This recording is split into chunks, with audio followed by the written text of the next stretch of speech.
कर्तव्य भवन जो कि सेंट्रल विस्ता रीडेवलपमेंट प्रोजेक्ट का हिस्सा है। Central Vista project India Gate से लेकर राष्ट्रपति भवन तक फैले दिल्ली के इलाके को नए और आधुनिक तरह से विकसित करने का एक बड़ा प्रोजेक्ट है। इस प्रोजेक्ट के तहत 10 नई सरकारी इमारत बनाने की योजना है। इन इमारतों को बनाने का मकसद प्रशासनिक प्रक्रियाओं को सरल बनाना, मंत्रालयों के बीच समन्वय को बढ़ाना और बेहतर सार्वजनिक सेवा के लिए पॉलिसीज के इम्प्लीमेंटेशन में रफ्तार लाना है। नए कर्तव्य भवन में जहां पर गृह मंत्रालय, विदेश मंत्रालय, ग्रामीण विकास मंत्रालय, एमएसएमई, डीओपीटी, पेट्रोलियम और प्राकृतिक गैस मंत्रालय और प्रधान वैज्ञानिक सलाहकार के ऑफिसेस होंगे। जब संकल्प में श्रेष्ठता का निश्चय हो तो दुनिया को सलाम करना ही पड़ता है, जैसा कि फिलहाल दुनिया हिंदुस्तान के सामने नतमस्तक है।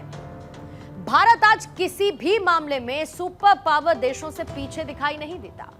देश की नई पहचान उसका विकास हो गया है, तो हिंदुस्तान की परंपरा, पवित्रता और वीरों के प्रति उनका सम्मान आज भी कड़-कड़ में झलकता है, जिसका सबसे बड़ा उदाहरण है स्टैचू ऑफ यूनिटी, जिसमें लौह पुरुष सरदार वल्लभ भाई पटेल के उस स्टैचू का निर्माण हुआ, जिसे देखने के लिए देश विदेश से आए पर्यटक कतार लगाए रहते हैं। हर कोई स्टैचू ऑफ यूनिटी को देखने के लिए ठहर सा जाता है और एक बार ठहर जाए तो इसे देखता रह जाता है। दुनिया की सबसे प्रसिद्ध मूर्तियों में से एक statue of unity Sardar Vallabh भाई पटेल की याद में बनाई गई। वो सरदार पटेल जिनकी पहचान भारत के एक महान नेता के रूप में होती है। इस मूर्ति की ऊंचाई 182 मीटर है और इस खूबसूरत मूर्ति को बनाने के लिए 70,000 टन सीमेंट, 25,000 टन स्टील और 12,000 कॉपर पैनल का इस्तेमाल किया गया। जो मूर्ति का बेस यानी कि उसका आधार है, उसे बनाने के लिए 129 टन से अधिक स्क्रैप लोहे का इस्तेमाल किया गया।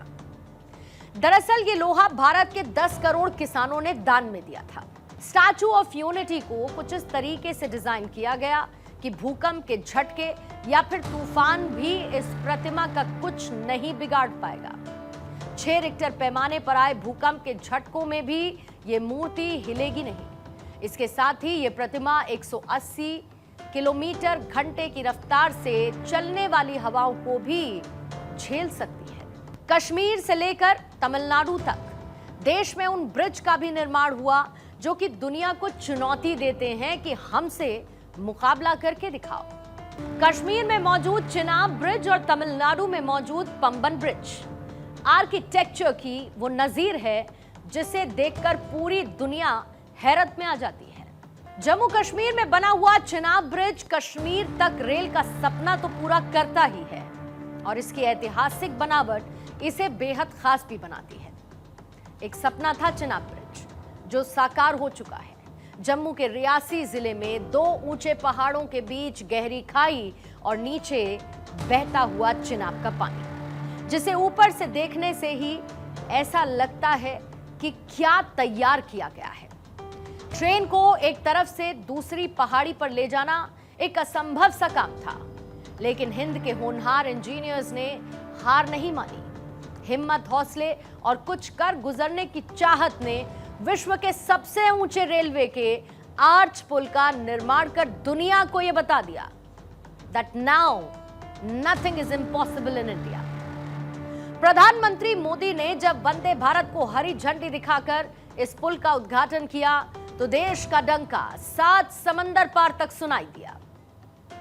चिनाब रेल पुल स्टील और कंक्रीट का आर्च ब्रिज है और पुल के आर्च की नींव फुटबॉल के आधे मैदान जितनी है।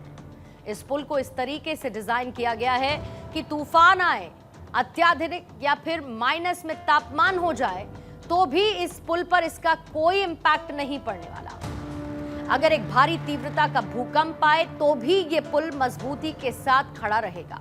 चिनाब ब्रिज फ्रांस के आईफिल टावर से भी ऊंचा है और चिनाब ब्रिज की ऊंचाई 359 मीटर की है। इसकी लंबाई 1315 मीटर है और ये 13 मीटर चौड़ा है।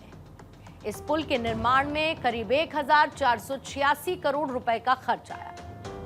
120 साल के लिए तक इस पुल की मजबूती का दावा किया गया, जिसमें 112 सेंसर्स लगाए गए हैं जो कि हवा की स्पीड, टेम्परेचर और किसी भी तरीके का कंपन, इन सब की जानकारी दे सकते हैं। ये सेंसर्स